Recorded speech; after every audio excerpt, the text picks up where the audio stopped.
A couple days ago, we received notice that a unknown Miami Heat player had ingested some gummies before boarding the team plane, and it resulted in a panic attack. A few hours later, it was revealed that it was guard/forward Dion Waiters. He went on to miss the next Heat game because of these panic attacks, and in the following days, he was issued a 10-game suspension because of his misconduct and misbehavior. The big question now is, what's going to happen to Waiters? Is he going to come back to the Heat and be able to contribute? Are the Heat going to altogether cut him or bench him? And the bigger question is, once his contract expires, given this incident, is another team going to roll the dice and gamble on signing him? In this video, we're going to look back at Dion Waiters' career and see what all transpired before this incident. And if you like this video, give it a thumbs up and subscribe, turn on post notifications, and comment down below what you think is going to happen to Dion Waiters. Starting off his rookie year, Waiters was drafted 4th overall by the Miami Heat in 2012. Many were surprised by this pick, given that Waiters chose not to work out with any other teams, given that he was promised he was going to be picked in the lottery. He was also iffy on defense because when he played at Syracuse, they played a zone defense. It's also worth noting that all-stars such as Damian Lillard, Draymond Green, and Andre Drummond were still on the board before Waiters got picked. However, as the season progressed, Waiters looked like he would turn into a pretty solid NBA player in the future. He averaged 14.7 points, 2.4 rebounds, and 3 assists, albeit on somewhat inefficient shooting, 41.2% from the field, and 31% from the three-point line. The highlight of this season was when he dropped 33 points against the Sacramento Kings on an efficient 12 of 18 shooting. Waiters also was selected to the rookie-sophomore game that year, and he was 5th in Rookie of the Year voting. He was also named to the All-Rookie First Team, which isn't too bad for your first year in the league. However, if there was one thing that could sum up this season, it would be injuries. He was plagued by knee and ankle injuries, and it forced him to miss 21 games. And as his career progresses, we'll see that this is a common theme. Coming into his sophomore season, Waiters had a lot to prove. He had to prove that he was a better defender than he was, he could be a suitable secondary playmaker, and that he could be more efficient with his shot selection and be more efficient overall. And to an extent, you could say he did this. He improved his scoring average to his career high, 15.9 points per game. He also averaged 2.8 rebounds and 3 assists, and he was also more efficient from the field, shooting 43.3% from the field overall and 36.8% from the three-point line. Most importantly, during this season, we saw flashes of him being a secondary playmaker. He had 5 to 9 assists 13 times that season, and also had a game where he put up a double-double with 17 points and 11 assists. He showed that he was more than capable of handing the ball when needed. Coming into the 2014-15 season, Waiters was expected to be one of the bigger contributors to the Cavs team that featured Kyrie Irving, Kevin Love, and LeBron James. However, things didn't really pan out.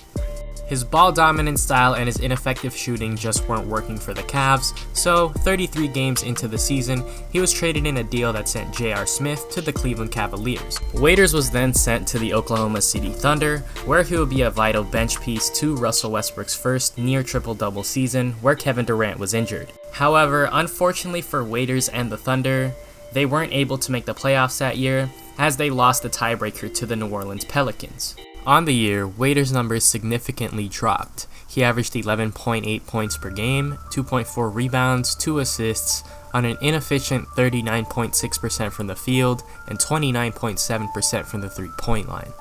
The next season, Waiters played a much similar role, but his numbers continued to drop. However, this didn't mean that he wasn't a vital bench piece for the Thunder, as he provided a spark in a lot of the games, especially the playoffs. In the 2015-16 offseason, the Thunder attempted to re-sign Waiters by offering him a $6.8 million contract extension, but he refused it and decided to go to the Miami Heat. When asked why he chose this, he said he did it for the opportunity and not the money.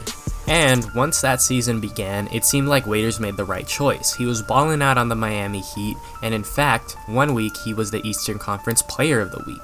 In 2 notable games during that streak, he put up 33 points back-to-back against the Milwaukee Bucks and the reigning champions, the Golden State Warriors. In fact, against the Warriors, he hit the game-winning shot and did the infamous crosshand celebration thing.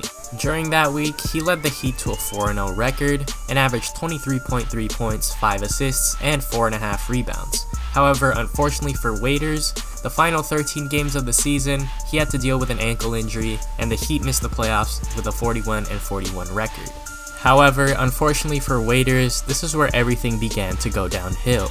In the 2017-18 season, he was limited only to 30 games due to a recurring left ankle injury, the same one that he had his rookie season.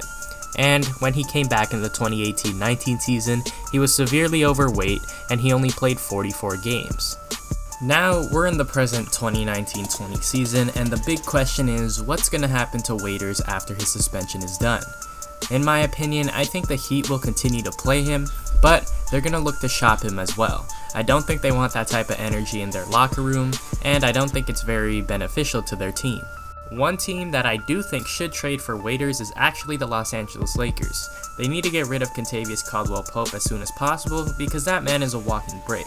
If Pope goes to Miami, he gets a new start, and if Waiter goes to the Lakers, he gets a new start and gets to compete for a championship, and possibly be one of the more vital bench pieces to the team. And honestly, I think that Waiter's career will be fine. I think this is just going to be a small road bump in his career. I mean, look at players like John Collins and DeAndre Ayton who were suspended 25 games for not following the league's drug policy. And I know that Waiters isn't as talented as both of them, but who's not going to need a shooting guard who can make his own shot and hit the open three-pointer in the future? All Waiters has to do is get back into the shape he was in his first year in Miami, and he has to work on his defense a bit. Maybe even work on his inconsistent shot, but I'm not sure if that's really fixable 8 years into his career. I could honestly see him being a J.R. Smith type of player for any team. But with all that being said, let me know your thoughts in the comment section below. Do you think Waiters still has a future in the NBA or not? I mean, it could go either way. But like the video if you enjoyed, subscribe to the channel, and hit post notifications so you know whenever I upload. And thank you very much for the support. We've gained 10 subscribers since I've come back, and I really appreciate that. But with all that being said, have a good day or night wherever you are.